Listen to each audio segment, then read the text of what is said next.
Oh,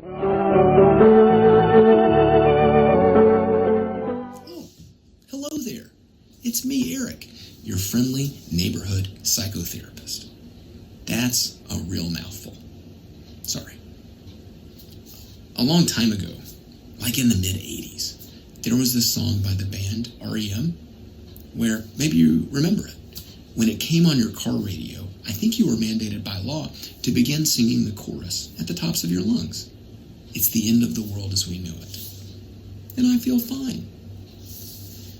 Now, obviously, Michael Stipe never attempted to survive an actual global calamity with small children at home. Because if he had, I think he would have discovered that there are a great many emotional experiences awaiting him, not one of which is fine. I know for myself, I felt cripplingly anxious and angry and hopeless, and this kind of deep, cavernous loss of innocence and some semblance of predictability. But mostly I just felt anxious, like all of the time. And still do. Sometimes I wonder if that's the only feeling I'll ever get to feel as a parent. Again, I know that even when my anxiety subsides a little bit, like when, people walk in the woods or take hot showers where the water doesn't run out, or sing along to Taylor Swift in the driveway while you delay going in and starting dinner. Those moments where you don't get that liturgical impulse to suddenly refresh the news app on your phone. Even then, I find I get this weird spike of anxiety because I realize that for the last 5-10 minutes, I wasn't anxious, and therefore I wasn't paying attention, and I wasn't taking things seriously enough. And usually the things I'm not taking seriously enough have to do with the much shorter human who looks a lot like me, lives with me, and has attended kindergarten and now first grade during this on-again, off-again pandemic in a country the Atlantic regularly refers to as a failed state. I wish I could tell you that my fears and anxieties had everything to do with his survival during the pandemic, which they often do. But sadly, most of my anxieties are about his math homework, or about his peer relationships, or about the amount of screen time I'm letting him use, or about whether or not he gets back on defense fast enough once the soccer ball has been stolen from him. For me, it's the end of the world, and I can't stop thinking about the diversity of my son's extracurricular activities. It's like the world is burning around us, and I'm like, should he learn the piano?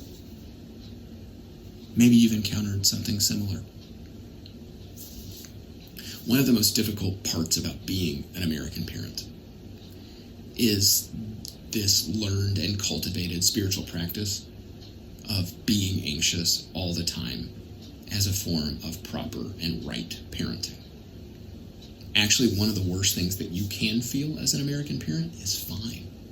You should never feel fine about your kids' schools. You should never feel fine about what they're doing or not doing. You should never feel fine about their scores. You should never feel fine about their relationships. You should never feel fine about their future. You should feel anxious about it, because the anxiety is a form of fuel that helps you control for failure. I talk with people regularly about this in this very office all of the time. That's my job. And yet, from my son's earliest days on earth, one of the first things he does when he falls down is that he immediately says, I'm okay. I'm okay. Sometimes he even says that automatically and then begins crying because he's actually hurt. I realized when I noticed this happening over and over again that one of the contributing factors to this response pattern had to do with his anxious dad following him up the jungle gym and asking him every 10 seconds, hey buddy, you okay? Are you okay? Now be careful. And I'm a therapist. One of the things that they don't tell you as an American parent attempting to survive the end of the world as we know it is that the anxiety and effort and energy you put into being a good enough parent actually creates this sort of reflexive pressure on your kids to be okay all of the time to make you feel better. Let me say that again. When we as parents ignore the pain and fear and anxiety we are having right now in a moment that is completely out of control, and instead mandate that our children continue to perform, be productive, be on grade level, be really good at sports, continue to practice the piano, do push-ups in the snow, run 5 miles in one direction, whatever the expectations you have for them are, in order to protect their future performance in college or in their jobs, or if they get married or have a partner or decide to raise a weird dog breed at a farmer's market, I'm sure. It causes us to lose contact with what's going on with them right now, because we're accidentally giving them the message that what's most important is for them to tell us they are okay even when they aren't, because we need them to be okay. Because if they fail, or if they're sad, or if they're afraid, or if, God forbid, they are anxious and depressed themselves, well, we just can't have that, because we can't have another failure right now.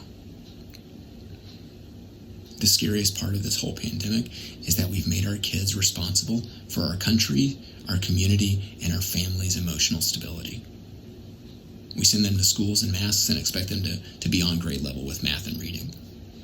We get worried about our place in the global economic future, and so we increase the amount of standardized testing that we exhibit and enact upon 6-year-olds.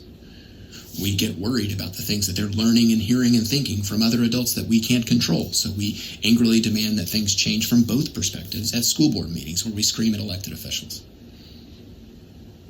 We make our kids responsible to be the calmest and okayest and finest people in the room, when it's not ever been their job. And so the only piece of parenting wisdom I can give you as a burned out, anxious dad trapped in the end of the world as we know it is that anytime your kid begins being foundationally, loudly, angrily not okay, is for you to remember that this is a completely normal response to a world entirely out of control, and that what they need isn't another mandate for them to pull themselves together and realize that they have to go to school. Everybody has to go to school. It's just what you do. It's for us to get down on one knee and look them in the eye and remind them that things make absolutely no sense right now. And that we, even though in my case we're 36 years old, are scared and confused and so angry that we yelled at the radio on the way to work earlier today. And that even though we're feeling all of these things and that things continue to be strange, the most important thing is that we aren't alone. And we never have been. And that we can figure this out together. So as a dad, as a psychotherapist, as a former Baptist reverend, as a human being, as a parent, and as a friend that maybe you don't know all that well and who's now weirdly talking to you on the internet, may I remind you that no matter where you are or who you are, no matter whether or not your kid is interminably trapped with you at home or attending school while case counts rise or angrily shouting at you because you failed to charge his tablet and you're crying in the shower, the most important thing is that you aren't alone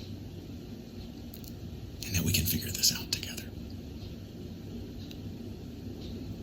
And that that's something that your kids need to hear from you right now, probably today. And that's something that your partner or your own parents or hell, even the grocery delivery guy on your front porch right now needs to hear from you, probably today, right now. And that, yes, you, the tired parent in dirty sweatpants, this is something you need to hear right now. It's confusing and strange, and it's okay to not be fine.